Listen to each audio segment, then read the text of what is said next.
Anne of Green Gables by Lucy Maud Montgomery. Chapter 32. The pass list is out. With the end of June came the close of the term and the close of Miss Stacy's rule in Avonle school. Anne and Diana walked home that evening feeling very sober indeed. Red eyes and damp handkerchiefs bore convincing testimony to the fact that Miss Stacy's farewell words must have been quite as touching as Mr. Phillips's had been under similar circumstances 3 years before. Diana looked back at the schoolhouse from the foot of the spruce hill and sighed deeply. "It does seem as if it was the end of everything, doesn't it?"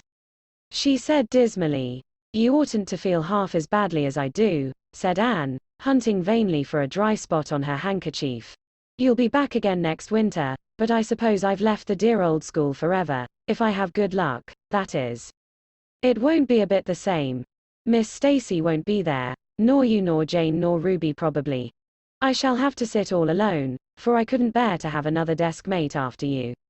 Oh, we have had jolly times, haven't we, Anne? It's dreadful to think they're all over." 2 big tears rolled down by Diana's nose. "If you would stop crying I could," said Anne imploringly. "Just as soon as I put away my hanky I see you brimming up and that starts me off again. As Mrs. Lynde says, if you can't be cheerful, be as cheerful as you can. After all, I dare say I'll be back next year. This is one of the times I know I'm not going to pass. They're getting alarmingly frequent. Why, you came out splendidly in the exams Miss Stacy gave." "Yes, but those exams didn't make me nervous. When I think of the real thing you can't imagine what a horrid cold fluttery feeling comes round my heart. And then my number is 13 and Josie Pye says it's so unlucky. I am not superstitious and I know it can make no difference. But still I wish it wasn't 13. "I do wish I was going in with you," said Diana. "Wouldn't we have a perfectly elegant time? But I suppose you'll have to cram in the evenings." "No. Miss Stacy has made us promise not to open a book at all. She says it would only tire and confuse us and we are to go out walking and not think about the exams at all and go to bed early. It's good advice, but I expect it will be hard to follow. Good advice is apt to be, I think. Prissy Andrews told me that she sat up half the night every night of her entrance week and crammed for dear life. And I had determined to sit up at least as long as she did. It was so kind of your Aunt Josephine to ask me to stay at Beechwood while I'm in town. You'll write to me while you're in, won't you?" "I'll write Tuesday night and tell you how the first day goes," promised Anne. "I'll be haunting the post office Wednesday," vowed Diana. Anne went to town the following Monday and on Wednesday Diana haunted the post office, as agreed, and got her letter. "Dearest Diana," wrote Anne. "Here it is Tuesday night and I'm writing this in the library at Beechwood. Last night I was horribly lonesome all alone in my room and wished so much you were with me. I couldn't cram, because I'd promised Miss Stacy not to, but it was as hard to keep from opening my history as it used to be to keep from reading a story before my lessons were learned. This morning Miss Stacy came for me and we went to the academy, calling for Jane and Ruby and Josie on our way. Ruby asked me to feel her hands and they were as cold as ice. Josie said I looked as if I hadn't slept a wink and she didn't believe I was strong enough to stand the grind of the teacher's course even if I did get through. There are times and seasons even yet when I don't feel that I've made any great headway in learning to like Josie Pye. When we reached the academy there were scores of students there from all over the island. The first person we saw was Moody Spurgeon sitting on the steps and muttering away to himself.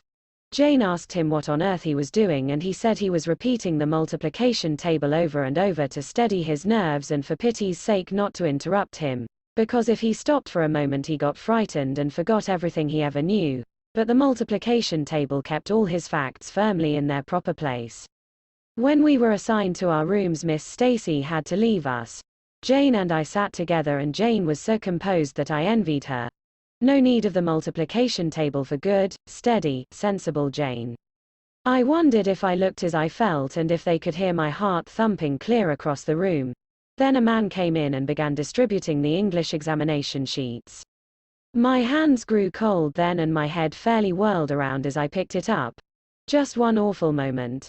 Diana, I felt exactly as I did 4 years ago when I asked Marilla if I might stay at Green Gables, and then everything cleared up in my mind and my heart began beating again.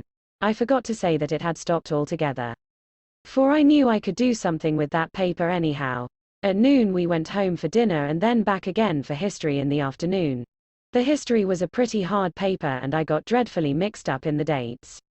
Still, I think I did fairly well today.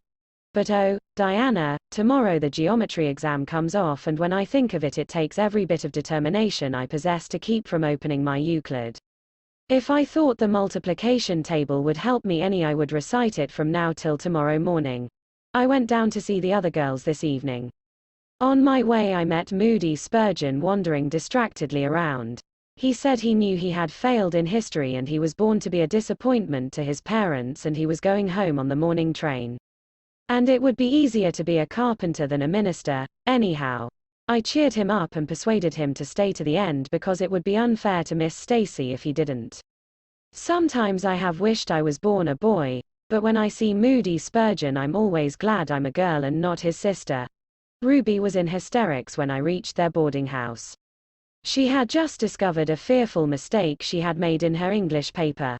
When she recovered we went uptown and had an ice cream. How we wished you had been with us. Oh, Diana, if only the geometry examination were over. But there, as Mrs. Lynde would say, the sun will go on rising and setting whether I fail in geometry or not. That is true, but not especially comforting.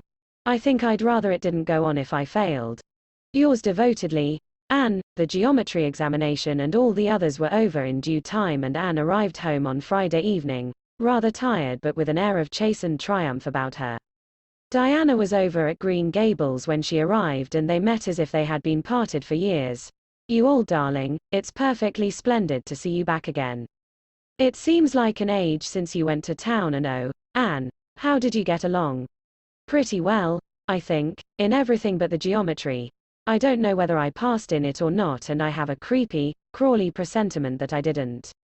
Oh, how good it is to be back. Green Gables is the dearest, loveliest spot in the world. How did the others do? The girls say they know they didn't pass, but I think they did pretty well.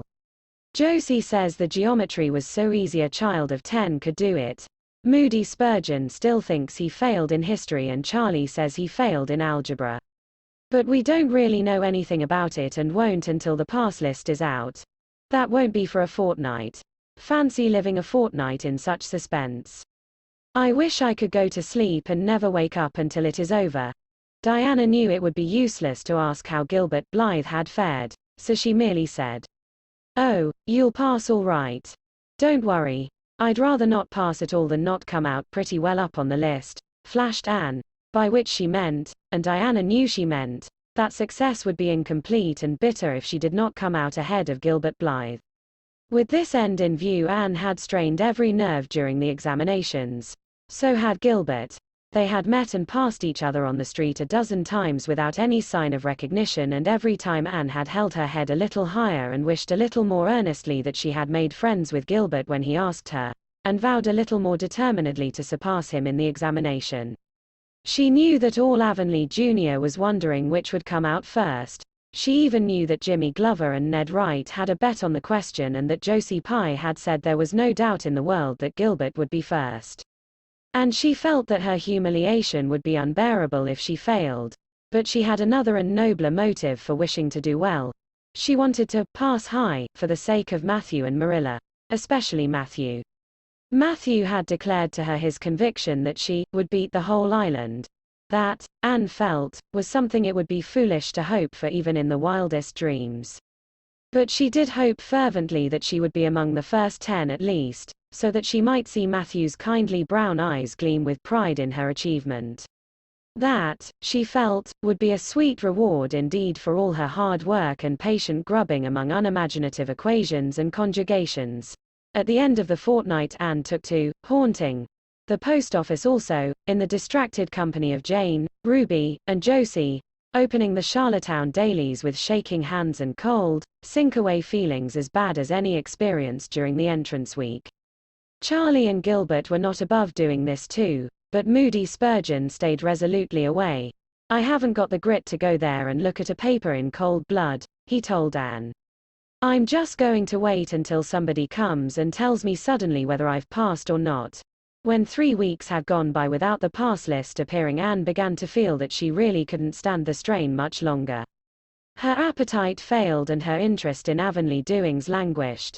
Mrs. Lynde wanted to know what else you could expect with a Tory superintendent of education at the head of affairs, and Matthew, noting Anne's paleness and indifference and the lagging steps that bore her home from the post office every afternoon, began seriously to wonder if he hadn't better vote Grit at the next election. But one evening the news came. Anne was sitting at her open window, for the time forgetful of the woes of examinations and the cares of the world, as she drank in the beauty of the summer dusk, sweet-scented with flower breaths from the garden below and sibilant and rustling from the stir of poplars. The eastern sky above the firs was flushed faintly pink from the reflection of the west, and Anne was wondering dreamily if the spirit of color looked like that, when she saw Diana come flying down through the firs, over the log bridge, and up the slope, with a fluttering newspaper in her hand. Anne sprang to her feet, knowing at once what that paper contained. The pass list was out. Her head whirled and her heart beat until it hurt her. She could not move a step. It seemed an hour to her before Diana came rushing along the hall and burst into the room without even knocking, so great was her excitement. "Anne, you've passed," she cried, "passed the very first. You and Gilbert both, your ties, but your name is first. Oh, I'm so proud." Diana flung the paper on the table and herself on Anne's bed, utterly breathless and incapable of further speech. Anne lighted the lamp, oversetting the match safe and using up half a dozen matches before her shaking hands could accomplish the task. Then she snatched up the paper. Yes, she had passed. There was her name at the very top of a list of 200. That moment was worth living for.